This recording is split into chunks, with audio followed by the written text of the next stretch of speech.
world. And you can check that with the writers. Yeah, that's how seriously we take writing. But we take not just writing seriously, we also take science seriously. So we have the Nigeria Prize for Science and we have the Nigeria Prize for Literature. So what's up for the science category this year? They're still working on it. One would say that really for the sciences, they have not been as illustrious, if you like, as the literary prize. In fact, just a little bit of digression then, since we're talking science, one would expect that Nigeria LNG, Nigeria Liquefied Natural Gas, will be more interested in the area of science than literature. What is it that has pushed the organization to drive this agenda and drive it so excellently well? Beautiful question. Beautiful question. What the first question, step back a bit, and what I just say is, why are we doing this at all? We're doing this because of the love of Nigeria. Our mission is to be a global company helping to build a better Nigeria. Now, how do you build a better Nigeria? Where should you really put your energy to help Nigeria grow? And I had said before, anyone who is serious about development of any nation must look towards education. So we look towards education. And what are the primary areas you need to support to build this? Yeah? So you look to science, and then you look to the literature. Because for the man to be a good scientist, first he has to learn to read. I've often said in some of the media that, something I learned from Muta Baruka, that if you want to hide anything from a black man, he puts it in a book. So the first thing you do is to get the people excited about reading. And that's what literature does. So you can read science fiction, you can read science itself. Yeah? You cannot be a genius in science if you cannot read. Yeah? So that's important. So literature is critical, is vital, is fundamental.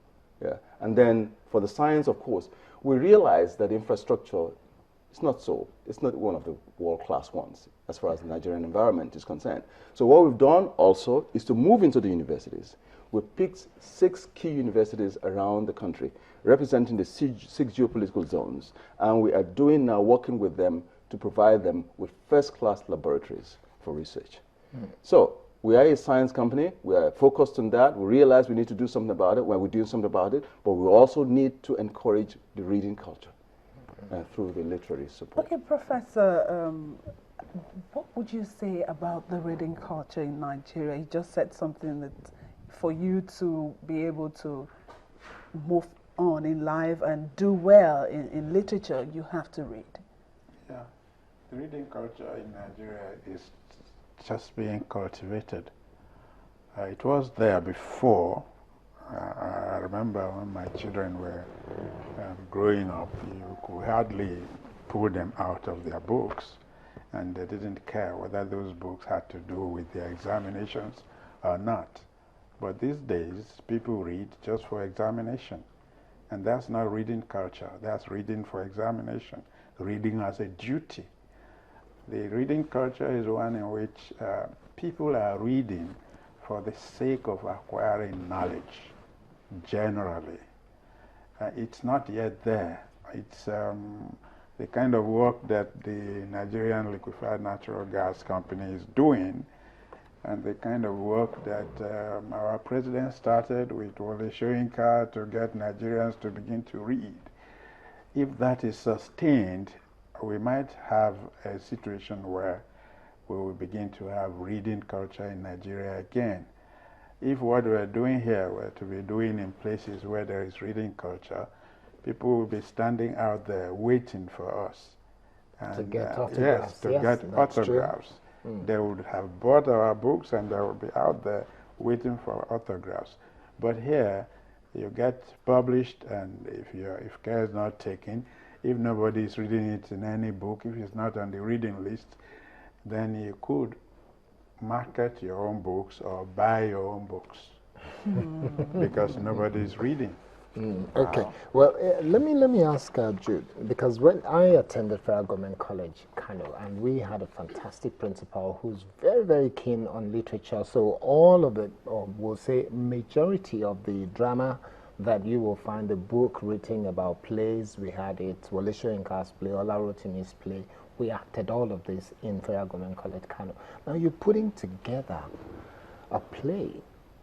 Has there been any interest in staging some of these stories? Yeah, first and foremost, the play has been wrought on stage, as we say. When you write a play, you want to make sure it works on stage, so that's why they call you a playwright. So your play has been wrought on stage. It was staged in at the University of Ibadan at the hallowed stage of the theatre there. I have had inquiries. Someone has approached me. They want to adapt it for film because there's this thing in Nigeria now. Everything has to go to film. It goes, Nollywood. Yeah, there's a director of the Oracle Repertory in Ibadan who wants to go on a national tour with it. There's another director, I've forgotten what she called her theater company, Brenda Ofofo. She's planning on doing, on staging something for the Lagos market. So yes, there's been interest in putting it back on stage. But as I said earlier, it has been brought on stage, University of Ibadan, a couple of years back.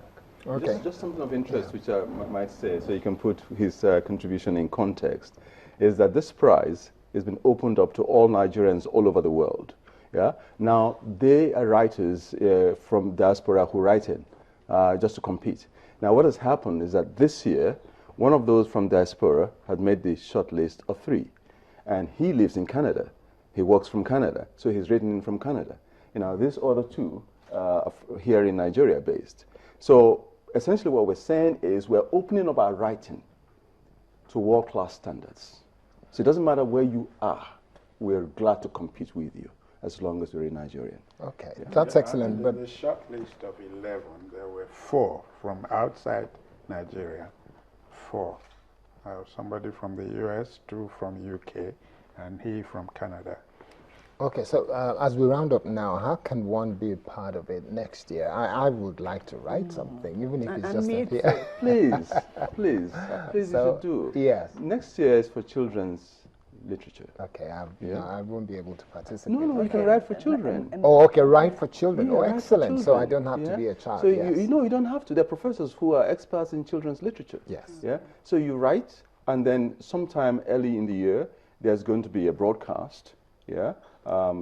Press to invite these entries, and once they come in, you go ahead and put in your entry. But make sure that it's a work that was published in the past 4 years. It shouldn't be more than 4 years, so people don't go to antiquity because the whole idea is with currency to make people write now. Okay, so is there a dire shortage of children's book, stories written for children? I go into bookshops, I'm a book lover, and I go into bookshops, I don't see a lot of Nigerian works for children. Is that part of the reason why you're doing this? I'm glad you say that.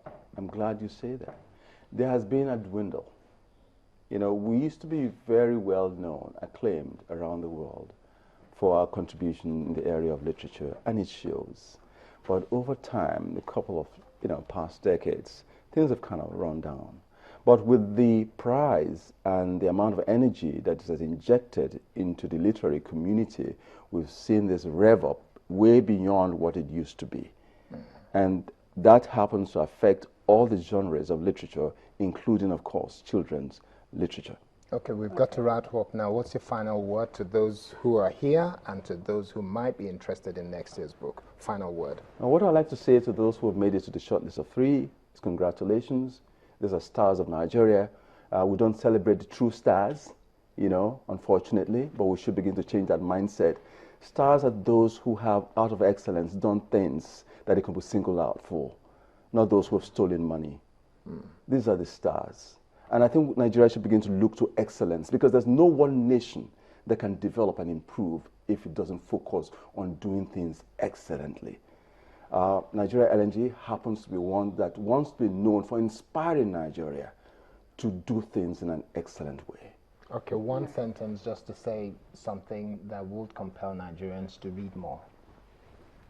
Prof. If you want to read more in Nigeria, then you got to cultivate the habit of thinking, not only of reading for examinations, but reading for the sake of entertainment and for the sake of getting fresh ideas from so many minds. Okay, your final sentence, Jude, can you focus it on encouraging people to write? Because there is a story for every individual. Yeah, I would say the word. You have to worship the words, the adulation of the word. The word is the key to your freedom. It's the wings that will make you fly. It's your expression, the avenue of your expression.